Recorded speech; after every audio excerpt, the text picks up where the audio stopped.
building across the way exploding then. Like, come on, guys, Exactly. cut it before. Well, the giant bomb going off in the back, they pause it. They're like, that's what they're about.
Dali!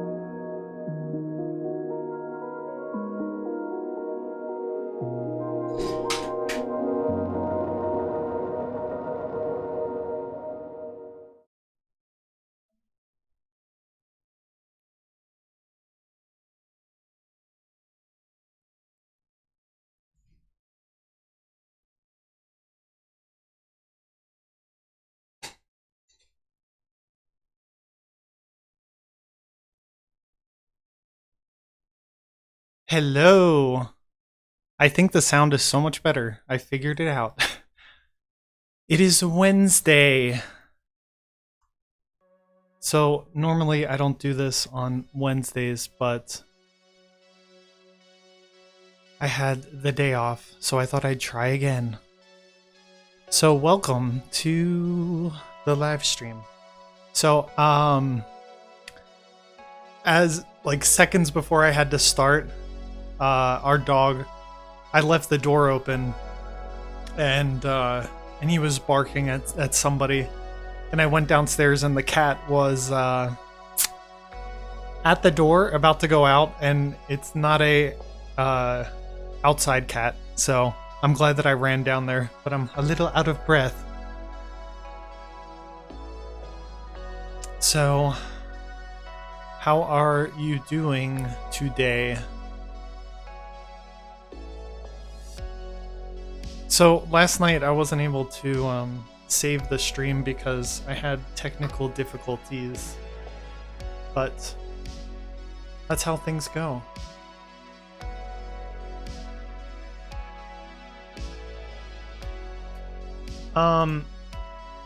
So I want to...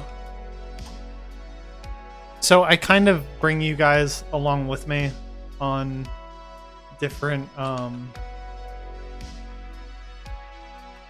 tangents that I have. Oh, thank you. Yeah, I figured it out. I had some weird setting on it that I didn't know, and I think now we're good. Little by little, I'll learn how to do this dang thing. So there's So one of the things that I've been avoiding doing on this channel is talking about politics, because politics is, we are oversaturated with politics in our life right now. I don't remember growing up and people talking about politics that much. I don't know if it was just the time or just my family, but we would talk a little bit around the times of elections. My father would listen to NPR every morning. I listened to some of the shows there, but my family was not political at all. And I remember one of the main issues for us,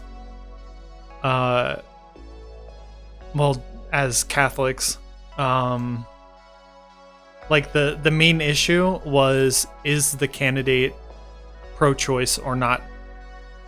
If they're not pro-choice, if they're pro-life, then you vote for them. If they're pro-choice, you don't vote for them. And so that was as much of an education in politics that I had growing up.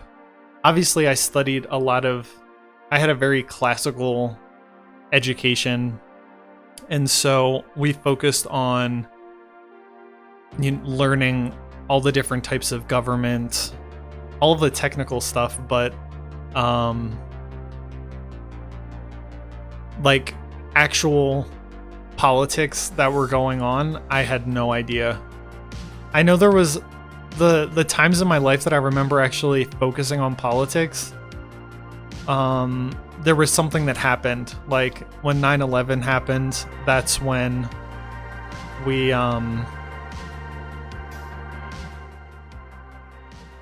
focused on the politics a little bit more and what was going on and how they were solving the problems. But like in my family, watching the news was not something that we did.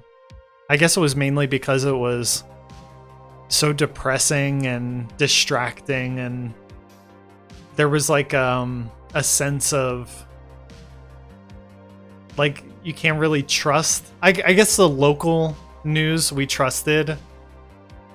I mean, it's not like it is now where it's like you can't trust the news or you worship the news. Like there's really no in between. And then if you state something that you believe, then people automatically label you one way or another. So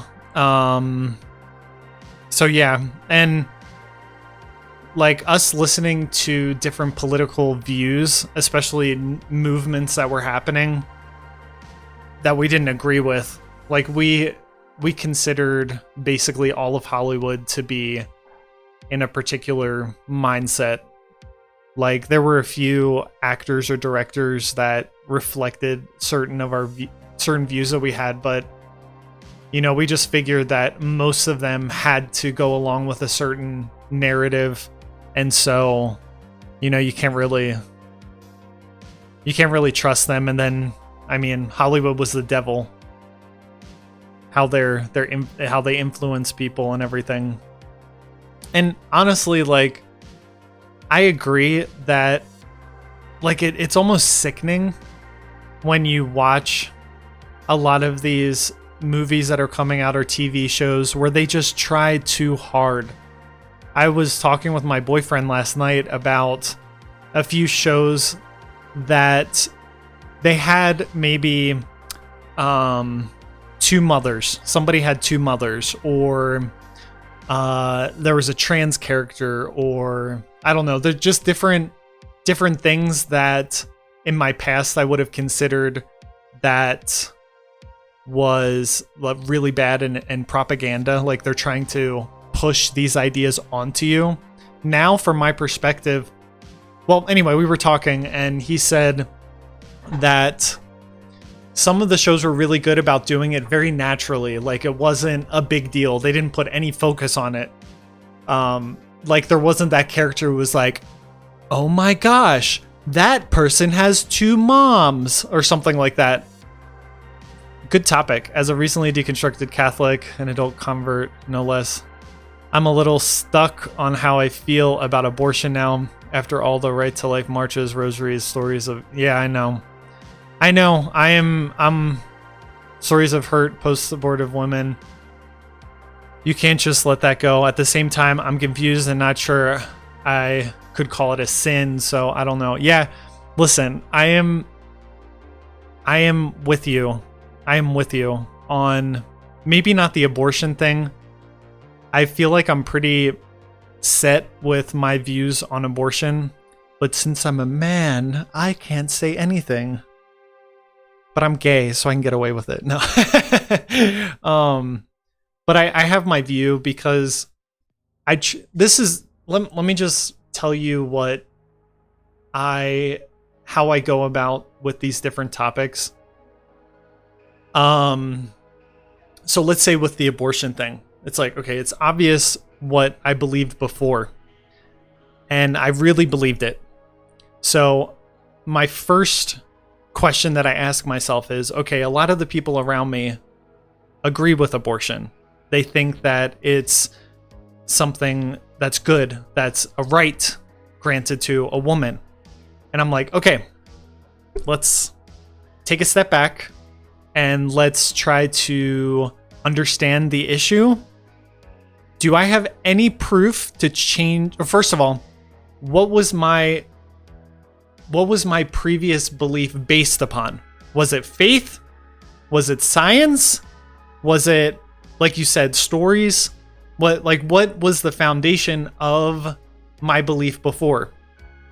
So you look at it and you're like, okay, well, there's this element that, you know, it talks about, you know, the dignity of life because we're children of God. It's like, okay, but let's take away the God part and just see the dignity of humans. Okay, well, what does that mean? And then little by little, looking at your position and your opinion and seeing, is there any reason to change it? I know that the people around me, because I think most people that I know are for abortion. So I'm like, okay, these people aren't idiots. They're not stupid. And they're very empathetic. So ask people, why do you think this is a good thing? Why? And what I've found, okay, for me, my foundation was the intrinsic dignity of a human person. Right. So is that something purely religious, or is that just a part of being human? Like, what is life? What does that mean? So I guess, I talked with people and I presented my ideas to them, which included things like, one of the biggest things for me is I think that the safest so first of all, I don't believe in murder. That's the first thing. So it's easy when you have a baby that's born. Okay, from that on, it's easy to say that killing an innocent human is murder. And I'm 100% against that. If anyone wanted to know, I'm 100% against murder. But, so now it's like, okay, take it back. So right before birth, like, so that baby can, taken out if there's an emergency. And it's like, okay, me too. Good. You found the right channel. So So it's like, okay, so take it back. And it's like, I asked people around me who are for abortion, who were following my logic and are like, yeah, obviously not. I wouldn't kill anyone. Okay. But then taking it back. And it's like, tell me the moment when this, fetus becomes a human. It's like, okay, the people who say that it's at birth, goodbye. Like, I'm not really... When it's viable, when it can survive on its own. Okay? So, the moment before that it becomes viable, then it's not a human. It's like, well, maybe that's not as clear as you think. And going back, so in my head, I think the best way that I've had conversations with people, it's like, listen, I'm not in a position, and scientists now are not in a position to tell us when the fetus, because that's the terms, you have to use the terms that other people use, when a fetus becomes a human. So because they can't say exactly when, don't you think it's safer to not? Don't you think it's better to be on the safe side? And I think with that argument, even though there's a ton more arguments, I think with that one, people are like, okay, yeah, I kind of see where you're coming from. But they always go to, it's, what about an unwanted pregnancy? What about, from the R word that I don't think I can say on YouTube? But what about from that? And that's where I think it's hard for people to separate themselves, like think of something objectively without bringing in like an emotional, like empathetic stance, because it is complicated. It's hard to make these very general statements, because normally when we make a general statement, there's so many variations when we get down into a particular circumstance. So it's hard to be like, I don't agree with abortion, period. And they're like, wait a second, what about these particular circumstances? So in those ways, I think most people who are against abortion, they say stuff like, oh, I know that's a difficult stance, but, or, and it's like, they kind of, like, oh yeah, that's bad, but, and then they focus on, but this, so I think it just, like, I just haven't seen a good argument to tell me that pro-choice is beneficial,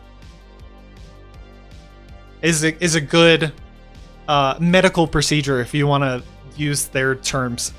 I haven't seen anything tracking. It's very complicated. Most people cannot detach emotionally to have a rational conversation about the 30. Yeah, exactly. That's why I always try to go to these general ideas like, do you think murder? And I'm not condescending to them, obviously. You don't want to be condescending to people, because if you respect life, then you should respect the one that you're talking to. Honestly. But just make sure that you have understanding on key ideas, because sometimes people don't, I hate to use the word, but they get triggered with certain words, or they have a certain idea from their political bent, I guess. And so you just have to make sure that you're on the same page with different ideas, and then you can go closer. So 30,000 and then slowly get closer. But one of the things for me, talking about abortion, I feel very passionate about it because of the way that I see it. So I have to hold back that emotional response and try to be more cold in the conversation. Like, not, because sometimes I've heard horrible stories. I have a story I'll tell you in a second. I like what you're saying. I'm so pro-life myself, but like you, maybe figuring out different reasons why. Exactly. And it's not, don't feel when you leave religion. This is a big thing. I see this happening with so many people. They leave religion and then they go right into another system and take on all of their doctrines, even if it's a secular movement or group. They just take, because it's like we're made to be a part of a group and we're made to follow along. Like that's kind of our makeup. And we want to feel that comfort and security. And especially for someone leaving religion and leaving all of their security and their family and their friends, their whole structure, it's like they feel alone and they want to go out and have that security again. Because it's hard to step out of the system and then stand on your own 2 feet. So it doesn't mean once you leave religion that you gotta be like whatever the list is of all the things. Like I have to be, radical feminist, pro-choice, Democrat, anti-religion, anti-religious people. Like you don't have to like you don't have to ascribe yourself to all of these different things. Unless you believe it, then it's like, okay, that's a different story, because maybe you've gone through it, you've decided that that's the opinion that you want because you see the logic in it and you see that it's more conforming to how you see the world. Okay, that's a different discussion. I see honesty in those people because they're at least following what they think. The other people are just following, just following, period. And it's funny because they talk about religious people like, oh, those idiots, look, they're just following the priest, they just do what they're told. And I look at them like, excuse me? Have you seen your Twitter feed? Have you seen the things that you talk about? You don't think you're following people? Please. That is the most ridiculous thing. And it's fun. It's like projection. It's like, naming all of the faults in someone else, and it's like everyone's looking around like, actually, you're describing yourself. I only lost the face over the last 5 months, kind of in no man's land, with Catholic culture still hanging on me, for better or worse. So many good things in the tradition, not sure about others yet. Don't feel pressured. Don't even, okay, I'll talk about myself. It's your journey. It's your experience, but I don't even feel pressure, even though people have point blank asked me about it. I don't feel pressure to tell people if I believe in God or not. I don't have faith, but I don't want to put a definite stamp on it. I'll describe the state that I'm in. I'll try to be honest with all the things that I'm thinking about, but I'm not gonna put myself, now I'm agnostic, or now I'm atheist, or now I'm, it's like, what, like, why do we have to put ourselves in these camps? And they are ideological systems too. And then once you're in that camp, then you put it on your bio, and then you listen to those people, and then you start, maybe in a year, maybe in 5 years, maybe in 50 years. Wait, 50, 60, 70, 80. Yeah, I might be alive. I might go back to religion. Why is the screen going cold and hot? Is it depending on how loud I'm talking? I don't understand that. See, there's always something every stream. Even though I'm not sure if God is real. Yeah. I just don't feel the pressure to like go down that road yet. And it's funny because one of my students, she is a lesbian and she has a girlfriend. She has a very stable life. She has a really good perspective. And I could tell by the way she was talking that, like, because in my classes, my English classes, because I teach English here in Mexico. I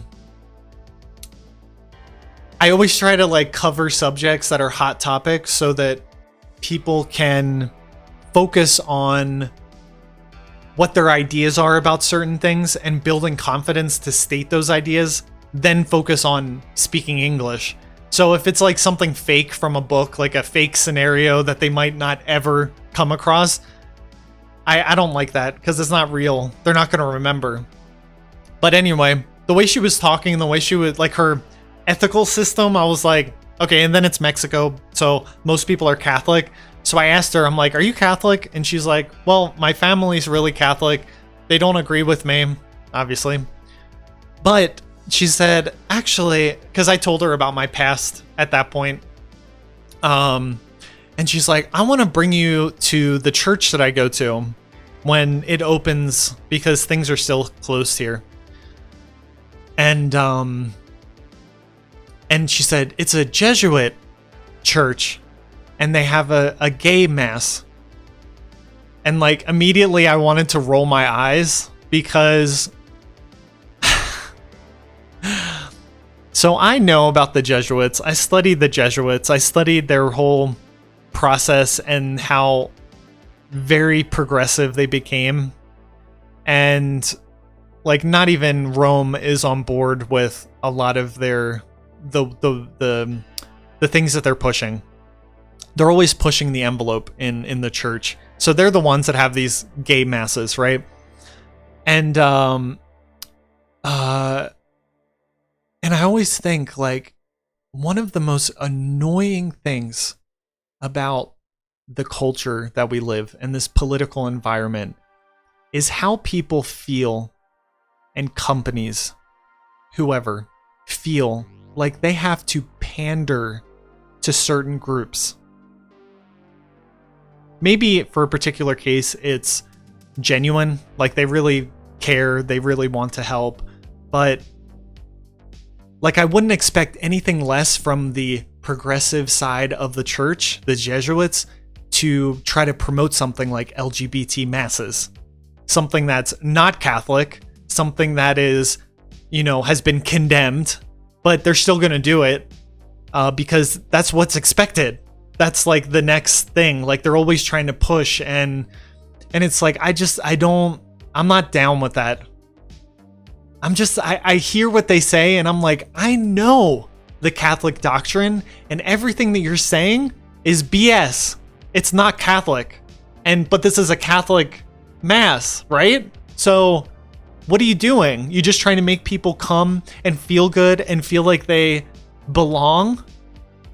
Like, is this like empathy, but like fake because you're just lying to them to make them feel good, creating a bubble so that they think that they're part of the church, but really,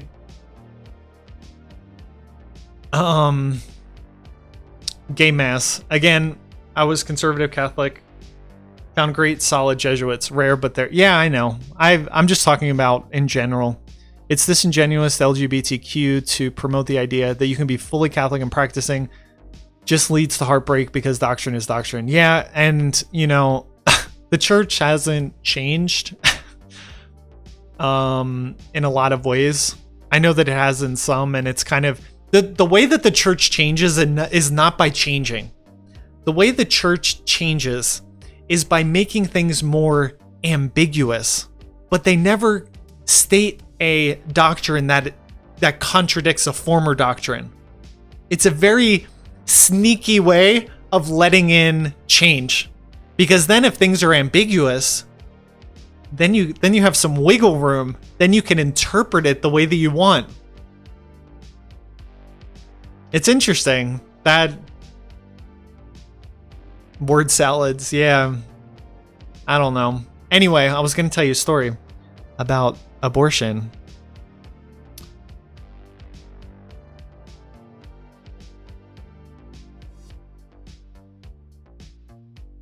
So, before I went to college, I don't think I had decided to go to the seminary yet. I'm not sure. But anyway, I worked. I worked since I was 14 because I realized that if I wanted to buy something, I had to make the money to get it. And I wanted to get a car when I was 16, which I did for very cheap, but I still was able to get it. And I was able to pay for my college. So that was pretty good. Anyway, I worked. I worked in restaurants. At 14, you're not allowed to be a server. That's the politically correct term, a server. Because you can't. I guess you can if you work in. No. At 16, yeah, you have to. You're able to be a server at 16. So I was doing the dishes and stuff.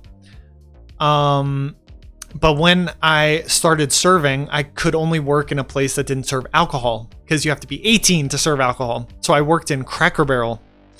I don't know if anyone's been to Cracker Barrel. That's a south. Actually, it might be Midwest too, but it started in the southeast of the United States. And love Cracker Barrel. Love the food. Love the breakfast. I love the environment.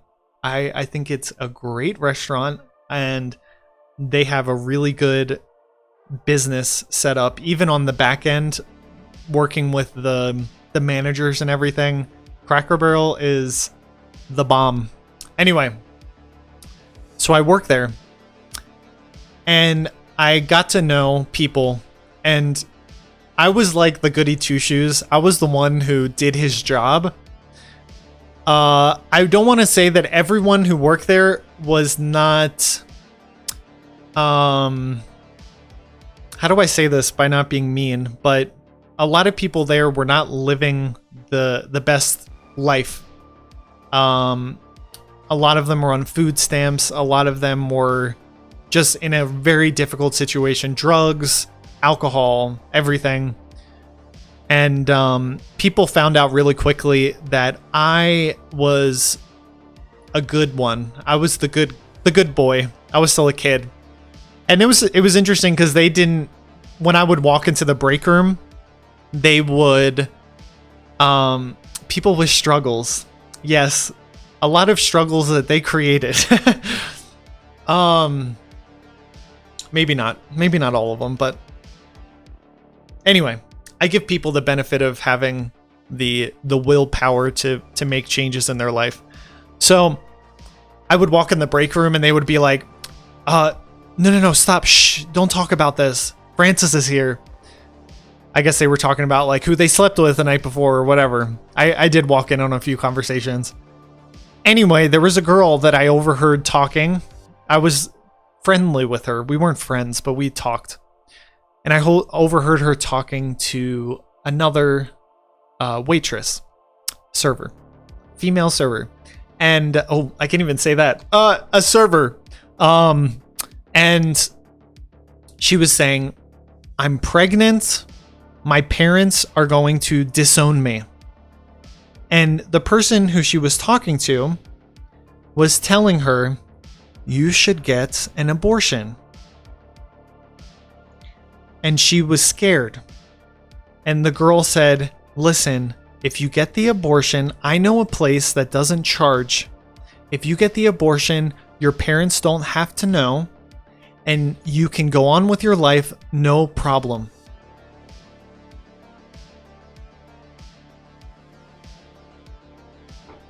So hearing that, I was like, you know those feelings like where your blood drains from your body?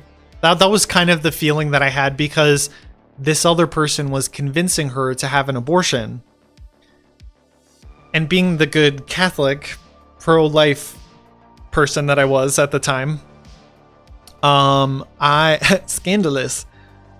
I went to her and I was like, listen, abortion is not the only option. You can adopt. And I said, if you give me a day, one day, I will find someone. I will find a family. I'll try to find a family that would be willing to adopt. And I had a family in mind, a family that had had problems with miscarriages. The woman could not have, she had two boys who were older. The youngest one was my age, but but she couldn't have babies anymore, and they were rich, very rich. And so I said, give me a day. Tomorrow we'll talk, and I'll tell you what I'll tell you the situation. So I went home. I talked to my mom. She called her friend. We had a 3-way conversation talking about the situation. They talked. The couple talked. They got back to us in a few hours, and they said, yes, we will not only adopt the baby, but we will support the mother during her pregnancy. We'll make sure that she's being taken care of. Because I also told them that it seemed like she was going to have an abortion. And I know it's an argument that people who are pro-choice say that, well, you know, the pro-life people don't care about the mothers at all. And every time I hear that, this is going to make me, it's kind of making me emotional. Every time I hear that, I think of the family who was going to give money to support this random person who wasn't even Catholic. She ended up being Jehovah's Witness, which added complications with the family. But they were just gonna, they were gonna pay this stranger and take her baby. They didn't know anything about her. They didn't know anything about her ancestors, or if she had, you know, like, it wasn't like, you know, normally going in for adoption and picking out the one who has the, you know, biologically what you want and no. So, I went to the girl the next day, and I was so excited. There are pretty amazing people out there. I went to her and I said, here's the situation. I laid everything out. I gave her the couple's phone number. I said, call these people and just talk to them. And she told me, yesterday after work, I went and had the abortion.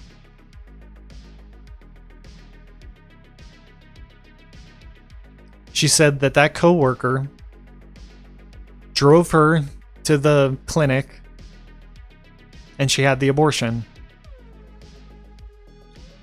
And she looked at me and said, I think I just made the worst decision of my life.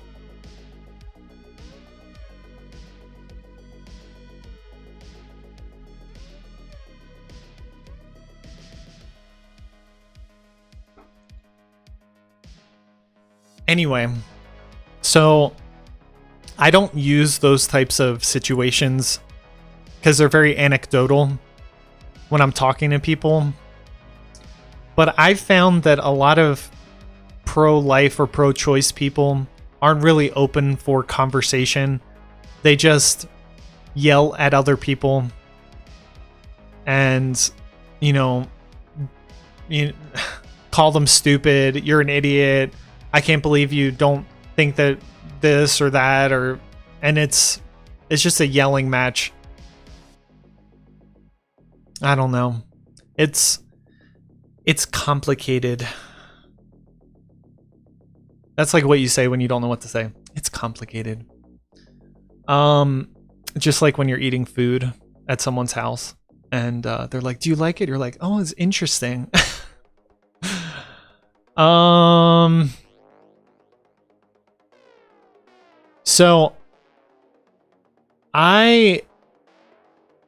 So it seems like, and I'm sure this, for people who have left religion,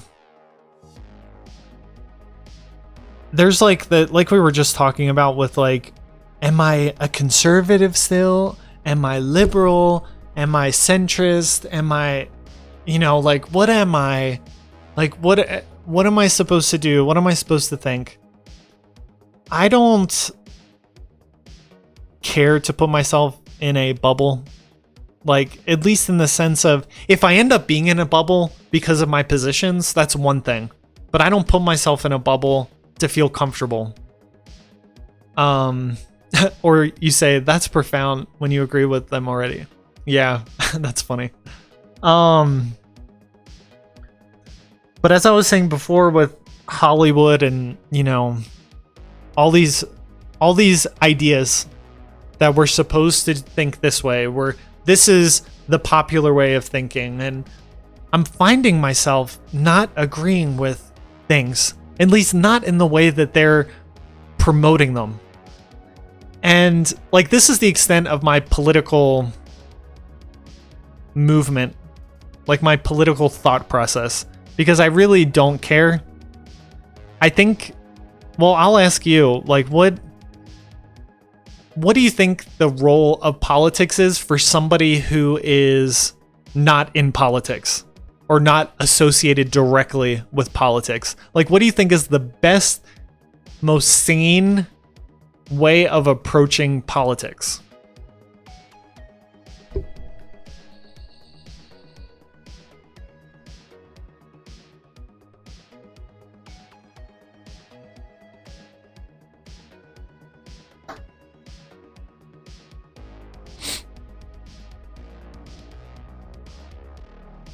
Because I think that we should know what's going on in the world. We should know what the government is saying on certain things and know the general how things are progressing in the world, obviously.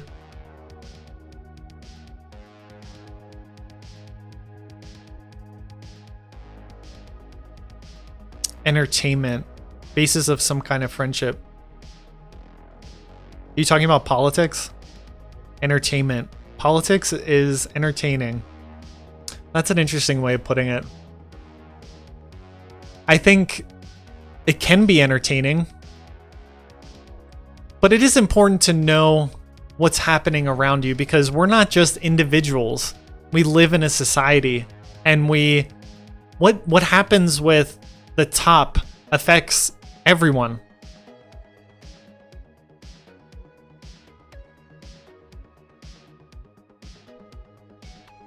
I think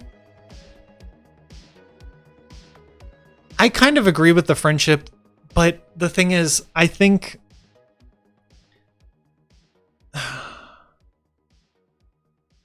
I'm just trying to, because maybe with like two rational people. Oh, now I'm warm. Now it's warm light. I don't know what's happening. Oh, maybe that's what it is. Is it getting warm? No, I don't know what I did. The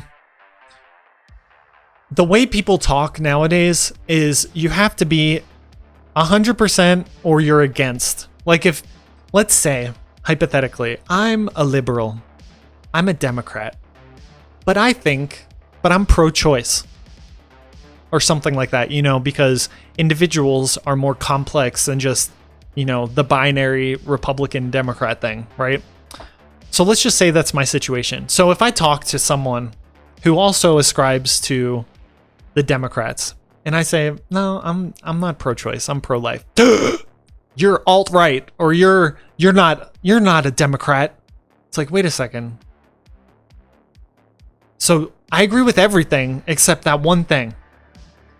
And now I'm not a part of anything. Wait a second. Where have I heard that in my life? Where in my past have I heard the idea that if you don't agree with the smallest doctrine, then you don't agree with the whole? Catholicism, religion.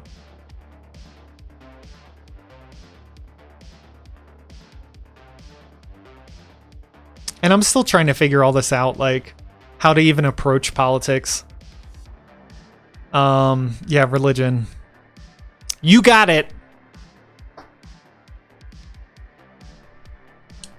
But yeah, I guess entertainment is good, but sometimes, like, if you are watching people who agree with you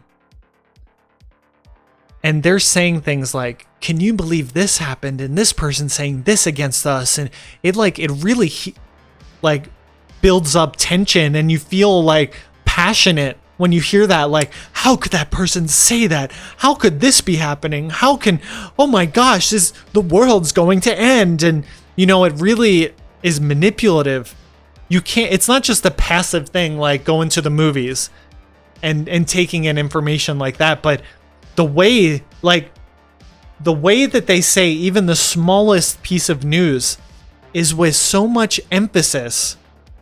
But like, this is the, like, everything that is good in the world is hinged on this one thing, this one story. That's what it feels like. And then tomorrow it's a different story and they forget about the story from today. It's like, and it's like you live on this roller coaster, but it's like they keep wanting you to stay high, like stay agitated. And the more agitated you're like, and today, what are they going to say? What horrible thing did our opponent say today? You know what I mean? So entertainment, yes. But if you're a passive bystander, then it can be very, it can be good. All right, I'm going to try to figure out what's happening with this.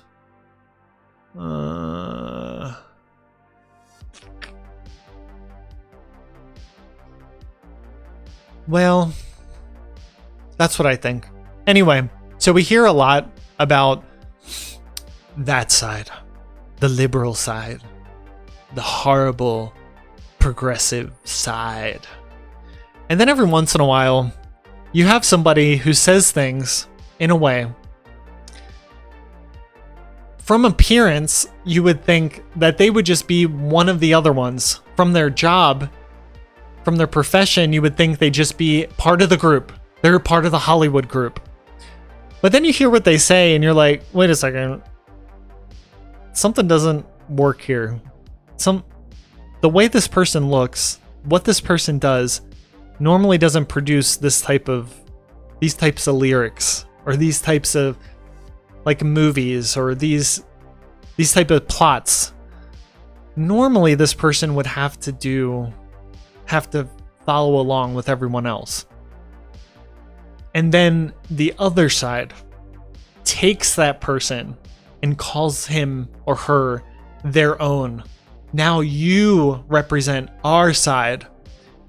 It's like you can't listen to somebody, listen to what they say, and just take it as it is. You have to immediately associate them with a group because things are so like that nowadays, especially in the United States. Oh, I gotta run. Love this conversation. Message me on my Instagram. That's probably the best way to get a hold of me. See you later. Thanks for coming. But, so there's this very interesting person that's becoming popular. He's been making music for a long time. Republican, Democrat. Yeah, I know. Identity politics. But we are not a part of that group think. We can't. We cannot. We have to stay sane.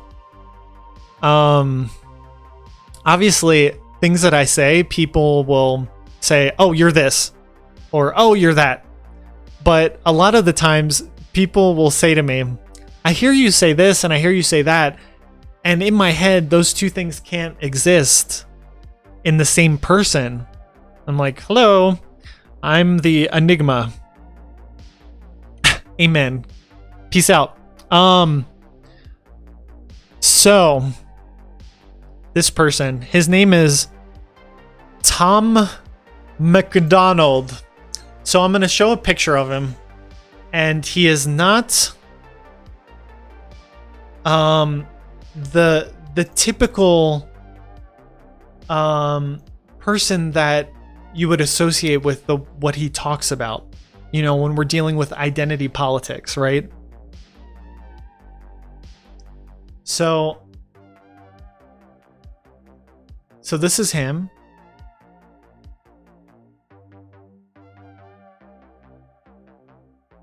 you can't see. I don't know how to fix that, but I think you can see. So I know from my own personal experience that people, they look at someone like that and they automatically sign them off as, you know, on that side.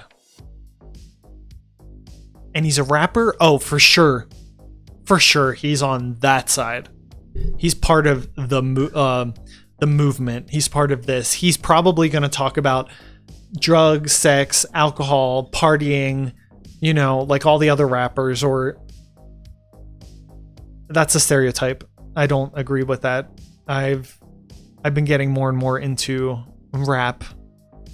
But so he comes out and becomes popular with a song. I'm going to find the song.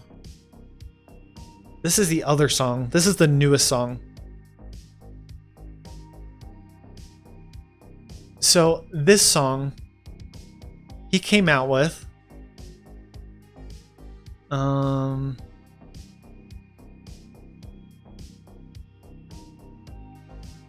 on now. Come on now. Don't do this to me. Alright, that's as good as it's gonna get for now. Anyway, he comes out with this song. And I'm gonna read some of the lyrics.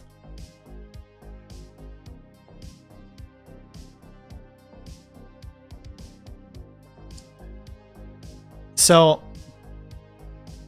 I think it's crazy. This is like, you know, when the white guy tries to rap, this is what it sounds like. I think it's crazy. I'm the one who they labeled as controversial.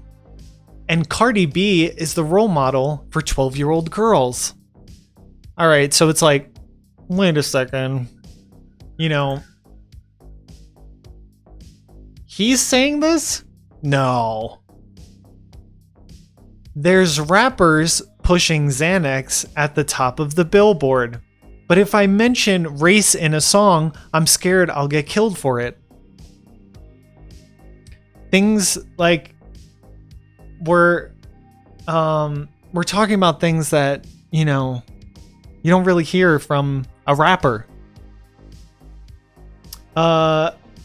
We're ashamed to be American. You should probably love it because you have the right to say it and not get strung up in public. They never freed the slaves. They realize that they don't need change. They gave us tiny screens. We think we're free because we can't see the cage. Like, these are ideas where I'm like listening to it and I'm like, yeah, this kind of makes sense. Huh. And it's given in a way that is relatable. It's not like, you know, the guy in like the suit who's like, hi. You know, it's actually like in a cool way. I don't know how much I can like, I don't know if I'm gonna get copyrighted, copyright stricken, but I just want to like give a little bit. Oh, I don't think I can do closed captioning. Okay. Let's just start a little bit so you can get a feel for Tom MacDonald, and let me know if you think, like, when you first heard. Maybe this is your first time. I'm sorry that I'm popping the cherry, but if you've listened to it before, like, what was your impression? Did you think it was kind of corny? Or did you think that, like, it was really good and, like, quality of quality and not corny? I think it's crazy I'm the one who they labeled as controversial, and Cardi B is the role model for 12-year-old girls. There's rappers pushing Xanax at the top of the billboard, but if I mention race in a song, I'm scared I'll get killed for it. like, I'm the type of person that I like art to be more like, if there's a message in a story, like in a book or in a music or in a song or in a movie or a play or something, I like it to be more subtle. I don't know if anyone else is like this, but I like it to be almost like a journey that you're going on, like not so in your face, blatant, like fact. And then it's like 100% clear. I like the journey, and I like the almost insecurity of not really knowing where you're going. And then at the end, you can draw out the message. I think the message should be clear. I think that there should be a message. It shouldn't be like, take what you want out of it. Like, if you're making art, there should be something, there should be a purpose behind it. So when I heard Tom MacDonald, I was like, whoa, someone's talking about this stuff. And it sounds good. It looks good, thanks to his girlfriend, Nova Rockefeller, who is also a performer, a singer, songwriter. But it's like, whoa, this is like really good quality. But hearing all of the, like, hearing it so like in your face, it's like punching you in the face, which is something that, like, this is something that I need to learn. Maybe this is just how rap is. Maybe this is just how it is. I consider rap, from my white background and white present, to be very poetic. And poetry for me has that quality of having the message underneath. Clear, but underneath. Something you kind of have to work for. And then listening to these songs, I was like, it just seems like it's punching you in the face. I like the layers in the journey where the message is shown, not preached. It's like describing something when you're writing. You have to show it and not tell it. It's that same type of idea. Like, I want to tell you that I don't agree, or I think that, like, what's a line from this? And I'm not correcting him at all. Like, he's great. He has really good quality music. I'm just trying to give a point.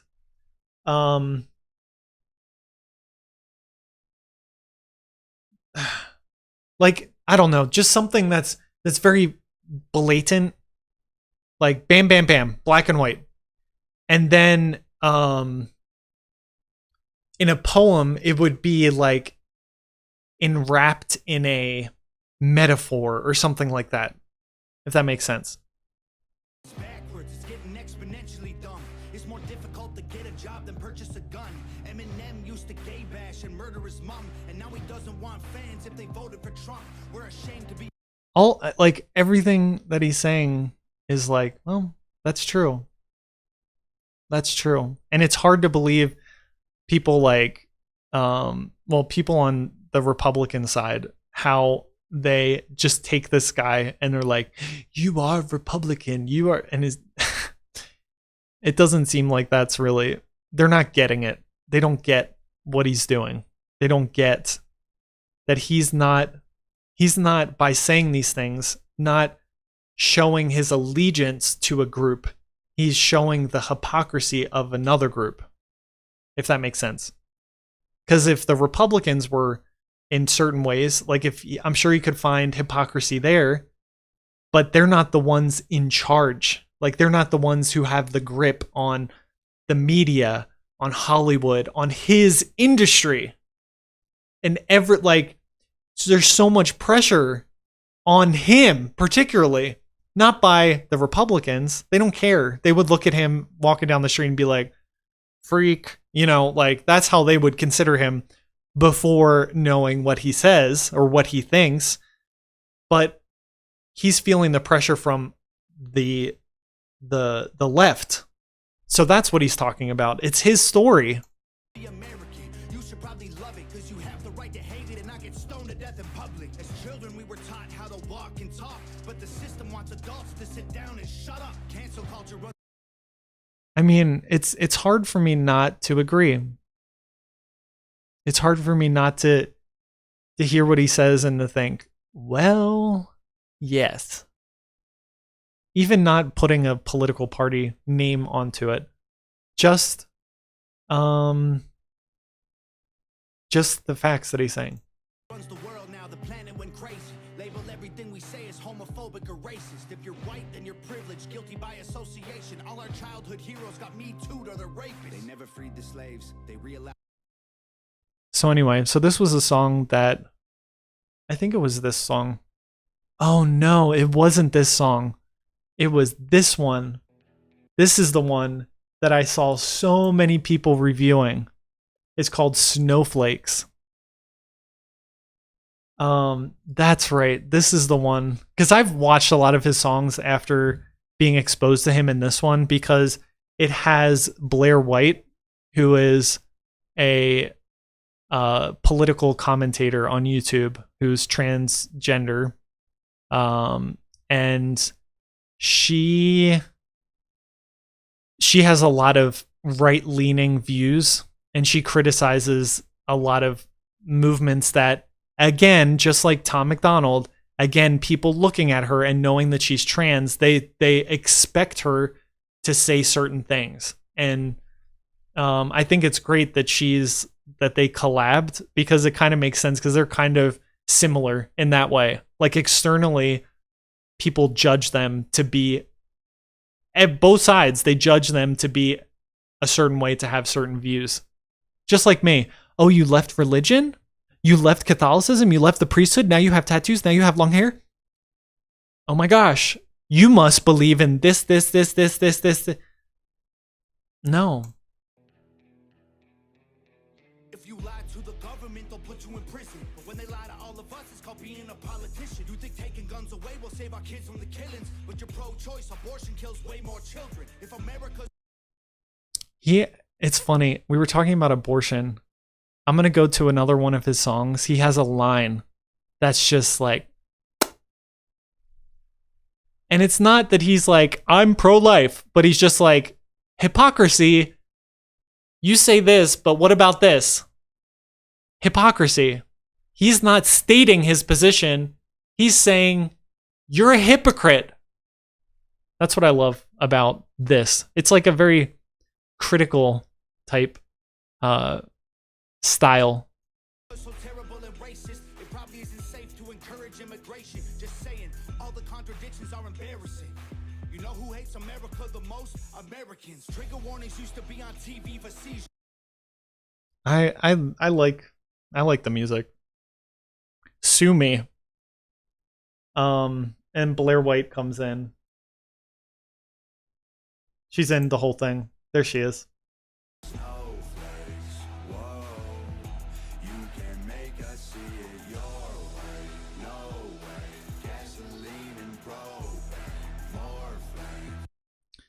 And like I said in the beginning, I don't want to turn into a political channel. I don't want to be, I don't want to be that. But, you know, part of the journey that I'm on, and the journey that a lot of people who left religion are on, is understanding how to deal with the society that they're stepping into, and how to think, and how to approach the topics of that are going on now. So this is part of the journey, so to speak. So he did a song. Oh, I don't remember. I'm gonna go to me for a second, so you don't have to watch me looking. Well, let me know down below what you think about Tom MacDonald. Oh, this is it. This is the song. I found it. he tries to be controversial, like just like trigger people. It's called People So Stupid. People So Stupid. It was done in 2020. He's been really putting out stuff every week, basically. Hi, I'm praying that the world changes soon. Can get a doobie on a plane, but there's Uzis in our schools. Every dude who touched a boob or a Not all of his songs are like this. Like, he doesn't just talk about politics, but those are the ones that become really popular, I think. I think maybe I don't know. It'd be interesting to find out if he wants to only talk about these things, or if he feels like there's like a hole that is lacking in the conversation, and that's what inspires him to make this type of music. Because he also talks about his past with addiction, the industry, and stuff like that. And it's just so interesting rap is so, it's like opening the mind of somebody and having them, good rap. Sorry, there's rap out there that isn't really good, but the good rap, you can go inside someone and really understand their story, their position, how they see the world. And it's a really unique art form that people just write off as stupid. booty getting me too. What you expect from the kids who went to Hooters after school? We're all triggered and defensive. We're all racist and we're sexist. We all grew up watching South Park. How are we? Yeah, he's trying to be controversial. I mean, man crucified for having an opinion. I want to find the one lyric about abortion, which fits in with what we were talking about. But this is a good introduction into Tom MacDonald if you've never heard of him. So, you're welcome. And let me know if there's any other... I mean, I don't listen to this type of music. Like, I only listen to political music. Like, no, this is the only person that I listen to. There's other artists that I listen to that talk about other important subjects. Not everything is about politics.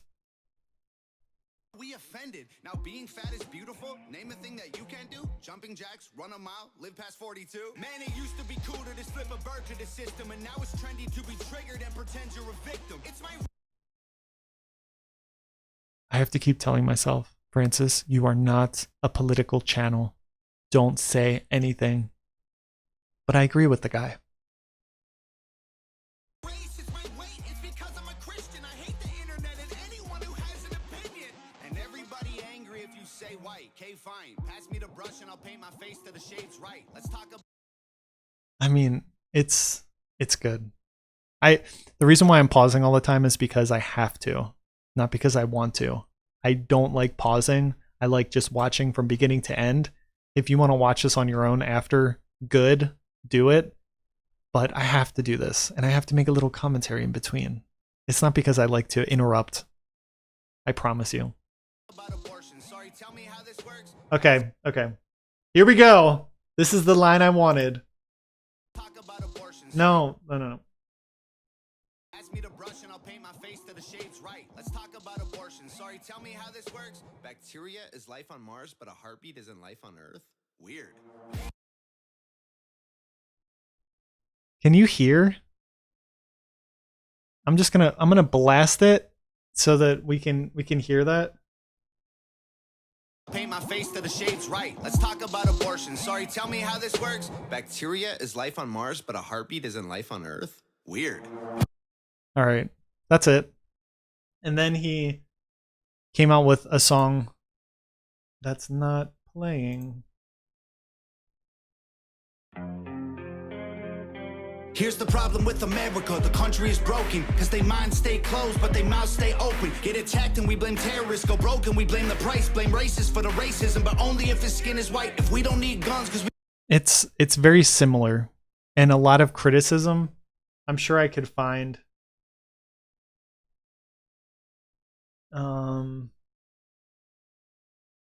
I've seen a lot of comments, maybe not on this one.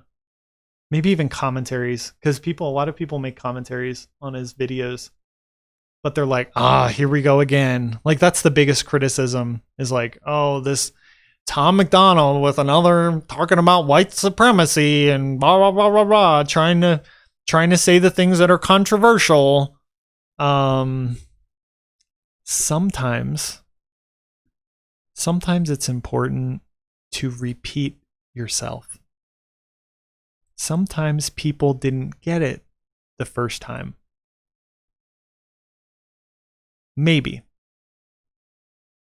I'll tell you, I'm not saying this is the same, but the most important things, the most important sayings or ideas from my parents, they didn't just tell me one time. I knew that it was important because they told me a lot, many, many, many times. And those are the things that I respect. I respect that. Sorry, I'm having issues. There we go. Stop talking about that stuff. Stop making music that says the same thing. Well, maybe you didn't get it the first time. And also, just like, I want to tell this to people who watch my videos and it's like, why are you doing this? I don't get this.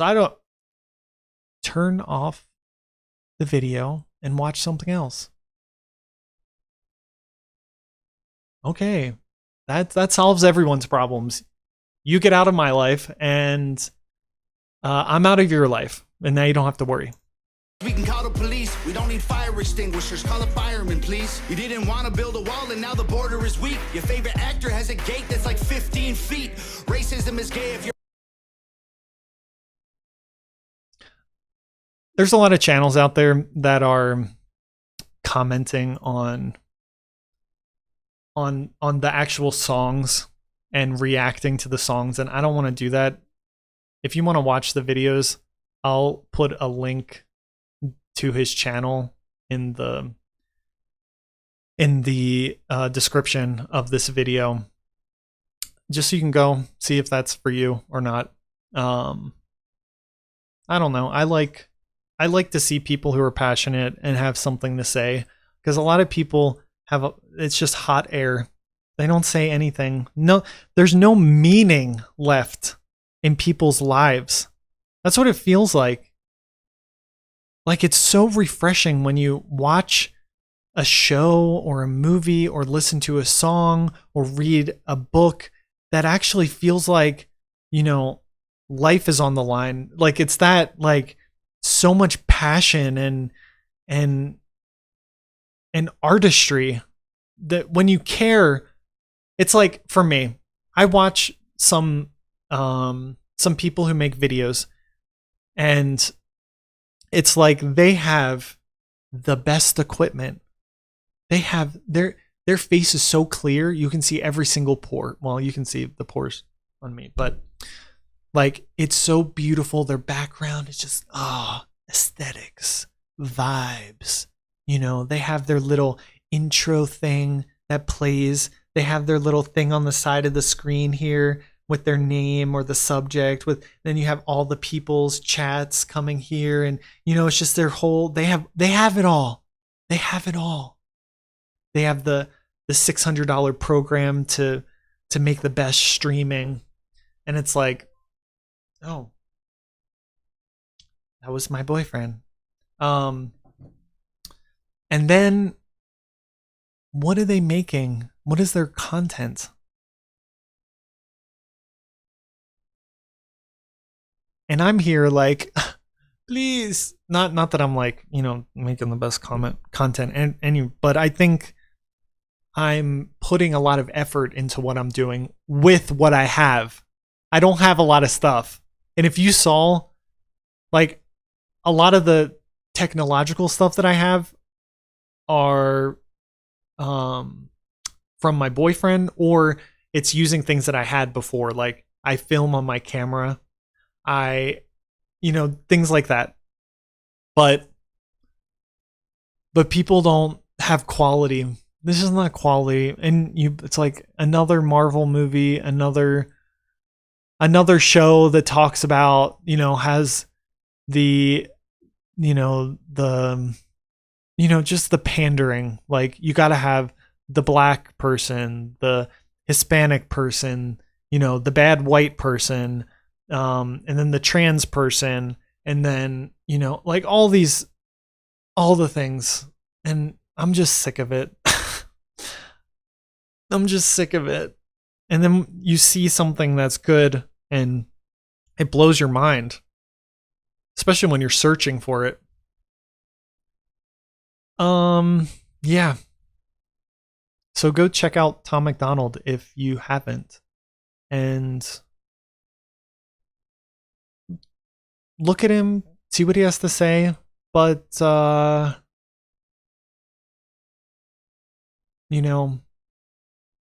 it's not about politics.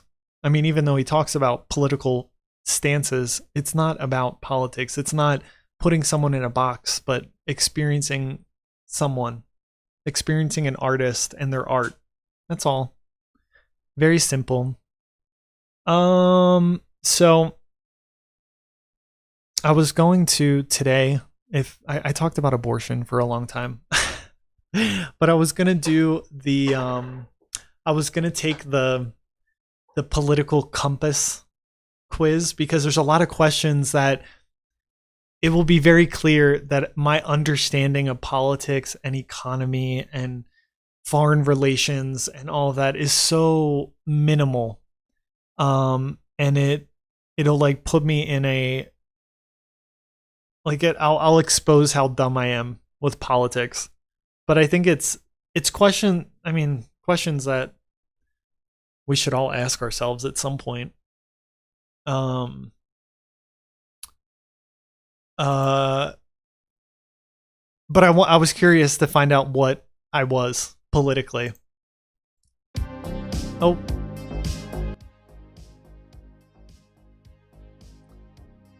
But maybe I'll do that next time. I don't know. If anyone's interested, let me know. Because it is an interesting... I mean, some of the questions like, do you think that homosexuality is unnatural? Yes or no? That type of stuff. So it will be interesting. I think it'll put me in a corner where I have to answer certain questions that I've been avoiding since I made the channel. And it might expose the fact that not having an opinion, it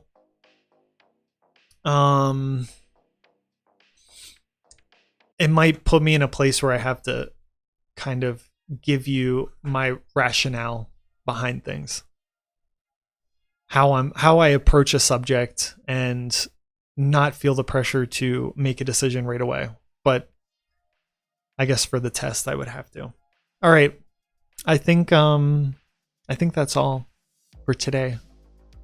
We were on for an hour and 20 minutes. That's pretty good. Let me know what you think about the subjects. If you missed the beginning, I talked about abortion, politics. So let me know. Have a wonderful, wonderful rest of the week, and check out my new video when it comes out. I don't know what I'm talking about this week. If you have a suggestion, leave it in the comment section. And I'll see you next time.